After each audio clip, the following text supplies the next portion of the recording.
brain rot, o distúrbio causado por excesso de consumo de conteúdo fútil na internet é real.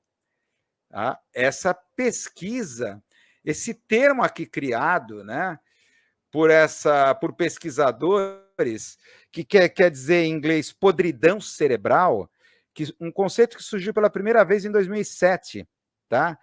Que refere-se a uma consequência da tendência de consumir grandes quantidades de conteúdo fútil na internet. Então, cuidado com os memes do Haddad, hein? Do Tachad, muito cuidado. Então, embora não seja reconhecido como diagnóstico clínico oficial, diz a médica psiquiátrica Cíntia Braga, o conceito reflete preocupações com possível impacto negativo pelo excesso de exposição à mídia digital. Então, o que você tem aqui são os diversos sintomas como ansiedade, medo e atrofia cognitiva. Não sei se fica igual o Biden, né? Mas é aquela coisa, segundo os especialistas, a exposição prolongada de conteúdos superficiais ou de curtíssima duração contribui para a redução da capacidade da atenção, diminuição das habilidades de pensamento crítico e possível negligência de atividades para as mais enriquecedoras intelectualmente, quanto para as da vida diária. O que esse humilde blogueiro tem a dizer? Que também eram feitas essas mesmas críticas às histórias em quadrinhos. Opa, tira isso daí, produção, esse fundo aí. Cuidado aqui, daqui a pouco vou ter um ataque epilético aqui vendo. Agora sim, a coisa mais estática. Se referisse às histórias em quadrinhos, a mesma coisa, os gibis. Tá?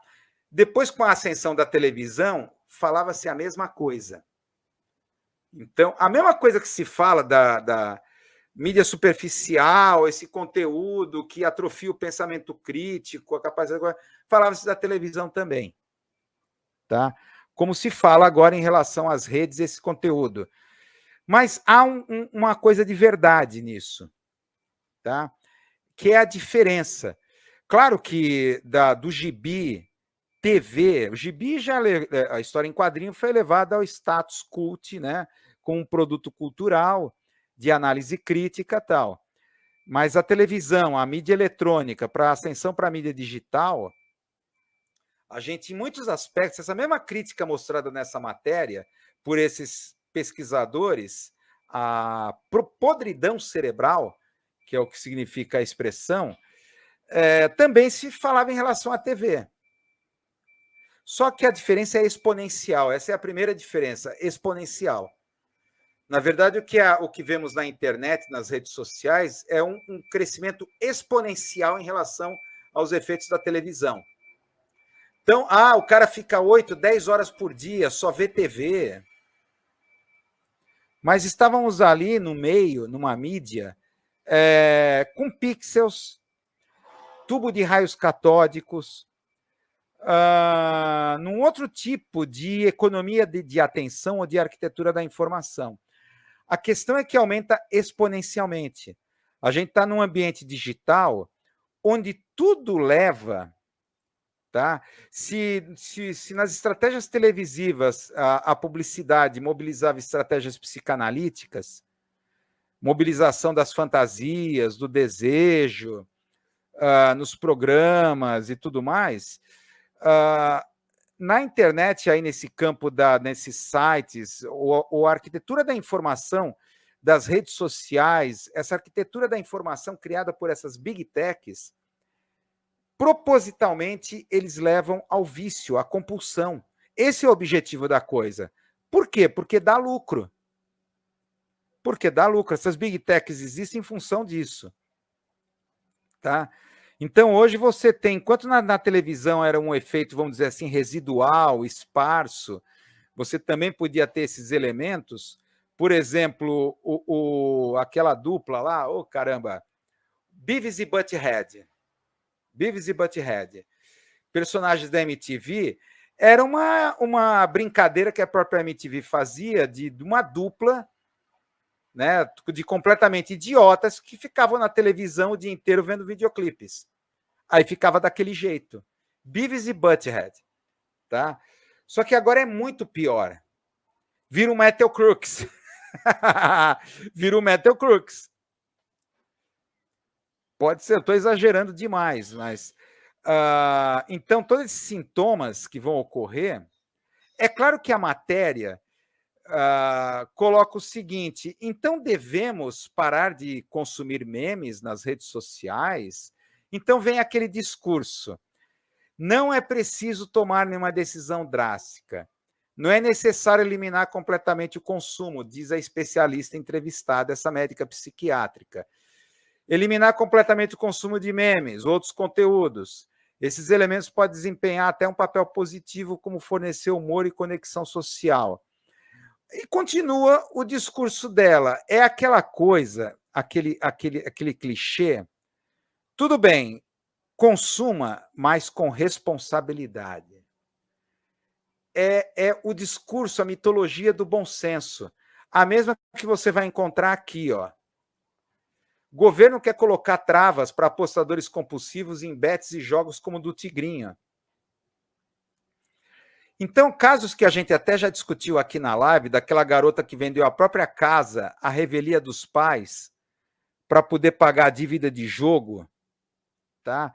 Nesses cassinos online, tá?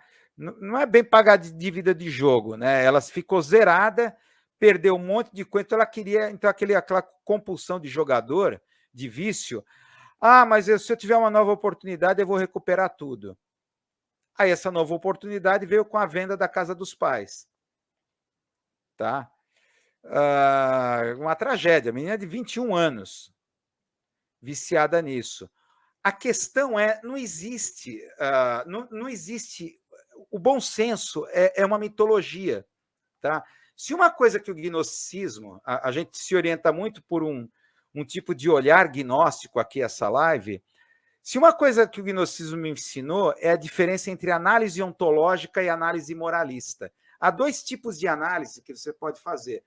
Repito, análise moralista e análise ontológica. Qual é a diferença desses dois tipos de análise? A análise moralista, o que ela pretende fazer? Ela pretende combater os excessos do mal. Tudo bem, existe o mal no jogo do tigrinho, nos cassinos online e nos memes das redes sociais, que dá aquele efeito de podridão cerebral. Mas a análise moralista, ela pretende combater o excesso, mas não quer eliminar a causa. Então, ela parte do princípio, essa análise moralista, de que esses excessos se originam em comportamentos e motivações corrompidas, puramente individuais. A culpa é do indivíduo no final, porque você não teve a responsabilidade. Tá? Você não teve a responsabilidade. Então, essa é o típico de análise moralista. O que vai? Então, colocar travas. Como é que a plataforma... Isso vai contra o próprio interesse da plataforma. Toda a estrutura... Agora, o olhar ontológico, a crítica ontológica é bem diferente, que é o que essa live aqui propõe. Sempre em qualquer tipo de análise. A análise ontológica vai à radicalidade, vai ao radical. Ao ver o mal ele não está nos excessos individuais, mas está na própria estrutura que confina, que aprisiona, que se apodera dos indivíduos. Existe uma estrutura que nos captura. Tá? Claro que a questão do gnosticismo é o próprio cosmos, o universo criado pelo demiurgo, somos prisioneiros aqui, aquele lance todo. Mas trazido esse olhar gnóstico para uma análise cotidiana, análise política, cultural, você vai ver que a própria essência do negócio, cassinos online, jogo do tigrinho, tudo é pensado, a economia da atenção, que orienta a arquitetura da informação, é criado, orientado para você se danar, para você perder, ficar viciado, compulsivo. Não existe responsabilidade, não existe o bom senso, não existe o meio termo. Para colocar travas, justamente esse excesso do mal é o ganha-pão, é o lucro, é a mais-valia dessas big techs. É muita ingenuidade vir o governo propor. Claro, porque o governo está com esse discurso porque está desesperado querendo arrecadar taxas. O Tachad, né, está desesperado, tadinho, que ele está vendo o arcabouço fiscal, o arcabouço fiscal indo para o espaço, voltando contra ele mesmo. Aliás, previsto aqui pela gente, tá? Então, mas é tipo assim, fuma, mas não traga, sabe? Se você vai mergulhar no negócio desse, é para perder mesmo. É para se perder. É que nem fazer acordo com o diabo. Ah, mas não tem uma cláusula ali meio termo? Uma assim que eu posso desistir a qualquer momento? Não dá para colocar uma cláusula, não, você já assinou com sangue. Não tem mais como voltar atrás. Então, essa é a diferença entre uma crítica ontológica e uma crítica moralista. O que a mídia faz é aquela coisa, consuma, mas com responsabilidade. Então, todos esses exemplos limites, a menina que vendeu a casa dos pais, né, o cara que se tornou um retardado cognitivo porque vê muito meme, só fica vendo meme e vídeos curtos nas redes sociais. São, assim, exemplos, limites, que apenas confirma a regra que está querendo se impor. Isso são casos individuais de pessoas que foram além, cruzaram o rabecão. Desculpa, o rabecão, o Rubicão, tá? Cruzaram a fronteira do bom senso. Existe uma fronteira do bom senso. Aonde está esse bom senso, ninguém sabe. Provavelmente deve estar na zona de conforto, né? Que os coachings querem, o coach quer eliminar, né? A zona de conforto. Mas não existe, não existe. Isso é uma ilusão. O problema não está no indivíduo, está na estrutura que aprisiona, ou seja, está nas big techs. Quer combater o problema, o mal, vai combater o demiurgo. As big techs. Se fosse um negócio público que não visa lucro, teríamos um outro tipo de internet. Aí aquilo que almejava a WWW, né, quando começou nos anos 90, uma grande biblioteca universal de informação para todos, um ideal bem hippie, sabe? Uma grande internet, o que é? Uma biblioteca universal, que a gente pode acessar gratuitamente informações quando quer, já era, porque virou fonte de lucro. Não adianta, não tem meio termo, não tem responsabilidade. Isso é uma ilusão, é o mito do bom senso, a mitologia do bom senso. Né? Mas vamos avançar aqui, segundo o comentário aleatório. Vamos lá, cadê?